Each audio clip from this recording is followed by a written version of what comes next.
40秒。40秒。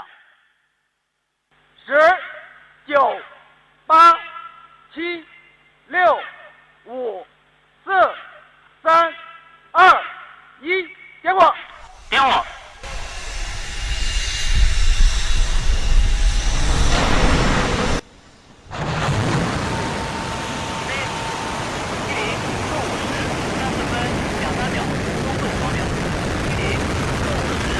안녕하세요. 오늘 분석께서는 이 과학기술 연구의 세계 지도가 정말 어떻게 바뀌고 있는지 좀 살펴보려고 합니다.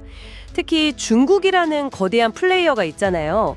어떻게 이렇게 급부상했는지 그 배경에 있는 독특한 시스템까지 한번 파헤쳐 보겠습니다. 네, 흥미로운 주제죠. 저희가 오늘 주로 볼 자료는요.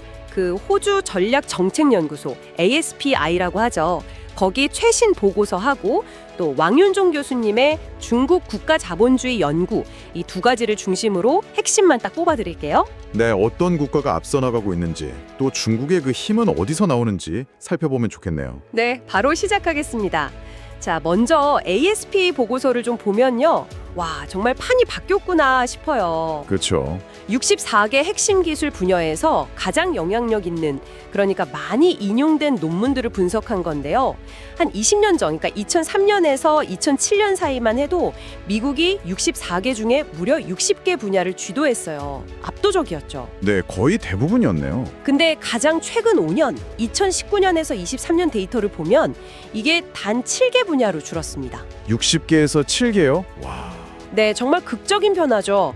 반대로 중국은 어떠냐면요. 같은 기간에 3개 분야에서 시작해서 무려 57개 분야를 선도하게 됐습니다. 57개요. 이건 뭐 거의 전세역전 수준인데요. 그 수치만 봐도 변화의 속도나 규모가 엄청나다는 걸 알 수 있겠네요. 네, 단순한 성장이 아니라 이건 뭐 지각 변동 수준이라고 봐야겠죠. 물론 뭐 미국도 양자 컴퓨팅이라든지 백신 개발 같은 몇몇 최첨단 분야는 여전히 강력한 리더십을 유지하고 있긴 합니다. 그렇죠. 아직 강한 분야들이 있죠. 네. 하지만 중요한 건 중국이 이제 양자 센서나 뭐 합성 생물학, 심지어 전기 배터리 같은 아주 광범위한 영역에서 정말 무섭게 치고 올라왔다는 점이죠. 그리고 또 하나 흥미로운 게 인도의 약진이에요. 예전에는 한 4개 분야 정도에서 상위 5위권이었는데 이제는 45개 기술 분야에서 5위 안에 이름을 올렸어요. 인도도 정말 빠르게 성장하고 있군요. 네. 반면에 영국 같은 전통적인 연구 강국들은 순위가 좀 내려갔고요. ASP에서는 이걸 기술 독점 위험이 커지고 있다. 이렇게 경고하는데요. 기술 독점 위험이요? 네, 중국의 압도적인 우위를 보이는 소위 고위험 기술 분야가 예전 14개에서 24개로 늘어났다는 거예요. 특히 국방이나 감시 관련 기술들이 포함되어 있다는 점은 좀 주목할 필요가 있겠죠? 그건 좀 민감한 부분이겠네요. 기관별로 보면 어떻습니까? 기관별 순위를 보면 이게 더 명확해지는데요. 중국 과학원, CAS라고 하죠. 여기가 64개 기술 중에 무려 31개 분야에서 세계 1위 연구기관입니다. 31개요? 거의 절반이네요. 압도적이군요. 그렇죠. 미국의 구글이나 IBM 같은 빅테크 기업들이 AI나 양자 쪽에서는 강세를 보이긴 하는데 전반적인 연구량에서는 CAS에 미치지 못하는 거죠. 근데 좀 의외인 건 중국 기업들의 연구 순위는 국가 전체의 역량에 비하면 아직은 상대적으로 좀 낮다는 점이네요. 맞아요. 그게 또 흥미로운 지점이죠. 여기서 저희가 얻을 수 있는 첫 번째 중요한 통찰은 역시 장기적이고 전략적인 투자가 정말 중요하다. 이 힘이 크다. 이런 거겠죠. 중국 사례가 이걸 명확히 보여주니까요. 그렇죠. 꾸준한 투자의 결과라고 봐야겠네요. 하지만 ASP 보고서도 지적하듯이 연구 논문 수가 많다고 해서 그게 당장 기술력이 최고다. 혹은 상용화에 완벽히 성공했다. 이런 의미는 또 아니에요. 그건 그렇죠. 연구와 실제 기술 구현은 또 다른 차원이니까요. 네, 예를 들어 중국이 항공우주 분야, 특히 항공기 엔진 연구에서는 논문 수가 압도적인데 실제 엔진 제작 기술은 여전히 서구를 따라잡는 단계인 것처럼요. 약간의 갭이 있는 거죠. 네, 그런 사례들이 있죠. 그럼 이 엄청난 연구 역량 증가는 도대체 어디서 오는 걸까요? 바로 이 지점에서 중국의 그 독특한 시스템, 그러니까 왕윤종 교수님이 분석하신 국가 자본주의 모델을 들여다봐야 하는 겁니다. 네, ASP 보고서가 보여준 현상의 원인을 찾아가는 과정이군요. 그렇죠. 어떤 시스템이 이런 결과를 만들었을까 하는 거죠. 네, 왕 교수님 분석에 따르면요.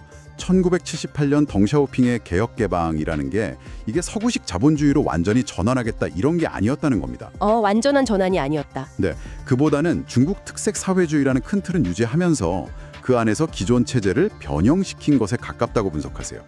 그러니까 시장 원리를 도입은 하되 국가, 즉 공산당의 통제력은 계속 가져가는 거죠.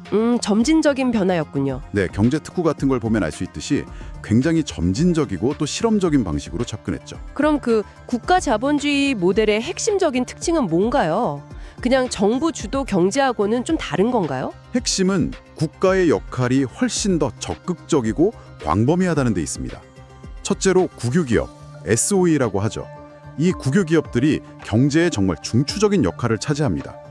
추정치에 따라 다르긴 한데 GDP의 한 23%에서 많게는 39%까지 차지할 정도로 영향력이 막강하죠. 와, 거의 3분의 1 이상일 수도 있겠네요. 그렇죠. 둘째는 모든 것의 정점에는 공산당이 있다는 겁니다. 당국가 체제라고 부르는데요. 경제 정책 방향을 정하는 것부터 시작해서 주요 기업 경영까지 당의 입김이 안 닿는 곳이 없다고 봐야죠. 당의 역할이 절대적이군요. 네.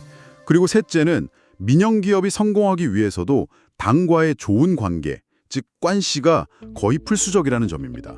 이 관시라는 게 단순히 인맥을 넘어서 사업 허가나 자금 조달 같은데 실질적인 영향을 미치는 뭐랄까 사회적 자본이자 시스템의 일부인 셈이죠. 관시가 그렇게 중요하군요. 네. 그리고 넷째는 국가가 명확한 목표를 설정하고 자원을 집중적으로 투입하는 따라잡기 전략입니다.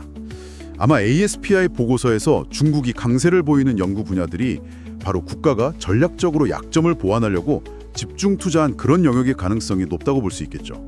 그래서 특정 분야 연구가 그렇게 급증했군요.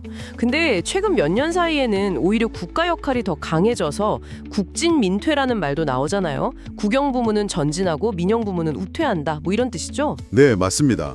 그 경향이 점점 뚜렷해지고 있어요. 특히 2008년 글로벌 금융위기 이후하고 또 시진핑 주석 집권 이후에 더 두드러지는데요. 시 주석이 내세운 신창타이, 즉 뉴노멀이라는 게 고도 성장보다는 질적 성장을 추구하겠다는 거였잖아요. 네, 맞아요. 근데 이 과정에서 아이러니하게도 당의 통제나 국유기업의 역할은 오히려 더 강화되는 모습을 보입니다. 기술 자립 같은 국가 목표를 달성하기 위해서 자원을 더 강력하게 통제하려는 그런 움직임하고 연결된다고 볼 수 있습니다. 덩샤오핑 시대 개혁 개방부터 지금까지 그 변화 과정이 상당히 뚜렷하게 보여요. 사회주의 틀 안에서 시장 경제를 받아들인 뭐랄까 체제 변형이었던 거죠.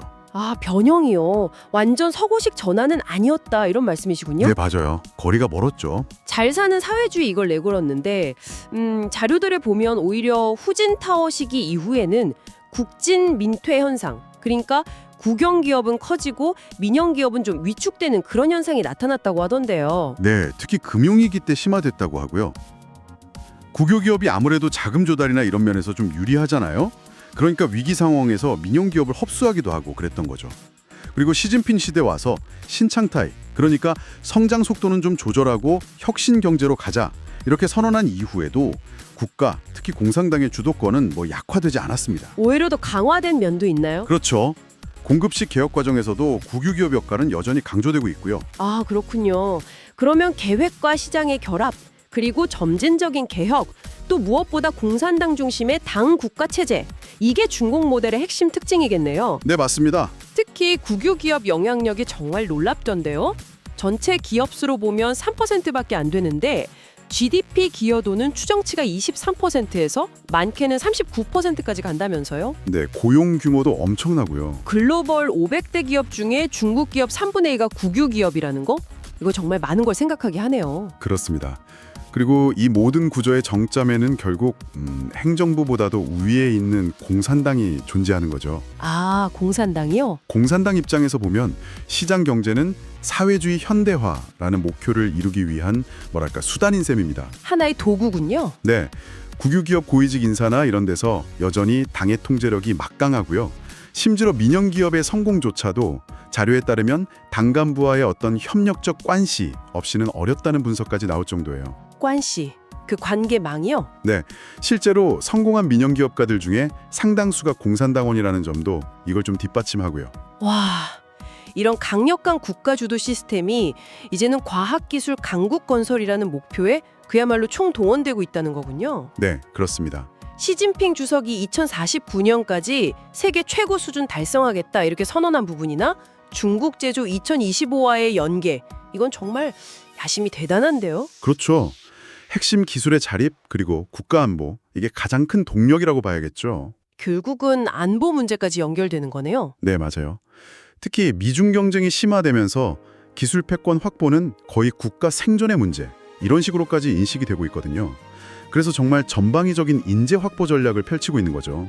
교육 단계에서부터 이과 중심으로 칭화대, 야오반 같은 엘리트 교육 강화하고요. 야오반. 네. 그리고 해외 인재 유치를 위한 천인 계획 같은 경우는 정말 파격적인 대우를 약속하잖아요. 고액 연봉은 기본이고 연구비, 주거까지 다 해결해 주니까요. 아, 천인 계획 그 자료 보니까 정말 조건이 엄청나더라고요. 연구비나 주거까지. 네. 그리고 또 원사라고 하는 최고 과학자 그룹에게는 특별한 지위랑 막대한 지원을 몰아주고요. 원사제도요? 네.